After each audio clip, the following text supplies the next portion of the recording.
Hello aspirants, welcome to new episode of ancient Indian history. पिछले episode में हम पढ़ रहे थे मानव उद्भव, इवोल्यूशन ऑफ ह्यूमन बींग्स।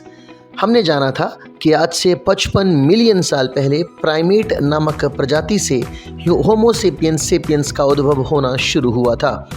मनुष्य अफ्रीका में आज से लगभग 4 मिलियन साल पहले आया और भारत में लगभग 5 लाख साल पहले। अब यही होमो सेपियंस सेपियंस पाषाण युग की शुरुआत करेगा। पहला पाषाण काल का पहला चरण शुरू होगा। इस पहले चरण को हम बोलेंगे पैलियोलिथिक एज या पुरा पाषाण काल। अब ये पुरा पाषाण काल कौन सा समय होगा? ये है 5 लाख BC से 10,000 BC तक का समय, जिसे पैलियोलिथिक पीरियड या पाषाण काल बोला जाता है। यही है स्टोन एज और यही है पाषाण युग। चलिए शुरू करते हैं। पैलियोलिथिक पीरियड पहला वाला जो फेज़ था पाषाण काल का, यहाँ पर जो मनुष्य है वो हंटर और फूड गैदरर था। पहली चीज़ तो नोट करने वाली यही हुई कि ये लोग शिकारी थे और भोजन एकत्रित करते थे। साथ ही साथ ये लोग अब पत्थरों के बने हुए औजारों का भी इस्तेमाल करने लगे थे। इसलिए हम ये मान के चलते हैं कि स्टोन एजेस ये युग इसलिए कहा जाता है कि यहाँ जो टूल्स हैं, जो औजार हैं मनुष्य के द्वारा जो इस्तेमाल किए जाते थे, वो पत्थर के बने हुए थे। ये लोग प्राकृतिक गुफाओं में रहते थे और ग्रुप्स में या फिर समूहों में निवास करते थे। ये लोग अपने बदन को, अपने शरीर को पशु की स्किन, उनकी खाल और पत्तियों से ढका करते थे, वृक्षों की पत्तियों से और पशुओं की खाल से।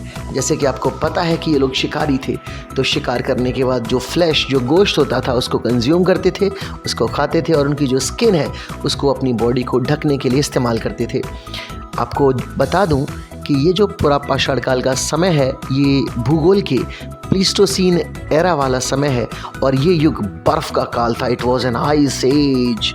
इसलिए बड़े और लार्ज मैमूथ जानवर जो हैं वो ही सर्वाइव करते थे, जिनके शरीर में बड़े बड़े फर होते थे, बड़े बड़े हेयर होते थे। अब इतने बड़े आकार के, इतने बड़े साइज़ के पशु को मारना, लार्ज मैमथ और बिशप जैसे बड़े बड़े जानवरों को मारने के लिए इनको समूहों में उसका शिकार करने की योजना बनानी पड़ती थी और ख़ुद को भी ऐसे पशुओं से सुरक्षित करने के लिए इन्हें समूह में ही रहना होता था। तेज धूप, बारिश और कड़कती बिजलियों से बचाव के लिए लोग गुफाओं का सहारा लेते थे। अब गुफाओं में ये लोग रह कैसे पाए, ये है बहुत ही रोचक एक विषय। जिस वन में, जिन जंगलों में बड़े बड़े जानवर अपने आप को भी उन्हीं गुफाओं में रखते थे, उन्हीं गुफाओं में अब मनुष्य कैसे प्रवेश कर पाया? आपको बता दूं कि पुरा पाषाण काल के लोअर फेज में, निचले चरण में फायर, आग और भाषा का आविष्कार हुआ था। जब इन्होंने आग का आविष्कार किया तो फायर के इन्वेंशन से ये गुफाओं में मशाल जलाकर प्रवेश करना शुरू किए, जिससे बड़े बड़े जो जानवर हैं वो इस आग से भयभीत होकर उन गुफाओं को छोड़कर जाने लगे और इस प्रकार मनुष्य ने गुफाओं में किया अपना कब्जा। ये लोग, पुरा पाषाण काल के लोग, बर्तन बनाना, मृदभांड बनाना या फिर मिट्टी की बर्तन बनाना नहीं जानते थे और ना ही ये बुनाई जानते थे।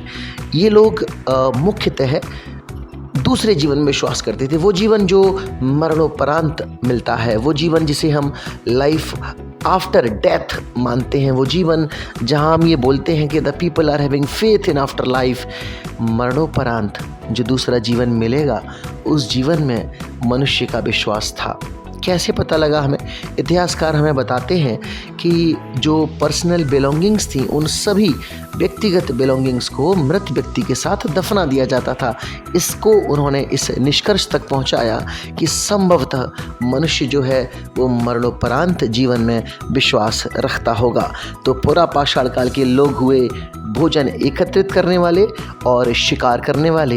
ये लोग पत्थरों से, ये लोग औजारों से जो कि पत्थर के बने हुए हैं, उनसे शिकार करते थे, उन्हीं टूल्स का इस्तेमाल करते थे। इन टूल्स को हिस्ट्री में हम अलग अलग नामों से जानते हैं, जैसे हाथ की कुल्हाड़ी, पेबल, बोरर, क्लीबर, चॉपर, फ्लेक्स। ये सारे के सारे औजार जो हैं वो पत्थर के बने हुए हैं और अलग अलग प्रकार की तकनीक से इस्तेमाल किए जाते थे। अलग अलग पर्पस के लिए, अलग अलग उद्देश्य के लिए अलग अलग औजारों का इस्तेमाल किया जाता था। ये सारी साइट्स जो पुरापाषाण काल की हैं वो हमें भारत के अलग अलग क्षेत्रों से मिली हैं, जैसे सोहन घाटी जो कि पंजाब में है पाकिस्तान में, बेलन घाटी जो उत्तर प्रदेश में है, ऐसे ही नर्मदा घाटी, कृष्णा गोदावरी, छोटा नागपुर प्लेट्यू, भीमबेटका केव्स, ऐसी तमाम हमारी सिंधु घाटी की सभ्यता से पहले वाले समय में ये साइट्स हैं जो पाषाण युग की बोली जाती हैं। इन्हें ही प्रागैतिहासिक काल में भी शामिल किया जाता है। धन्यवाद।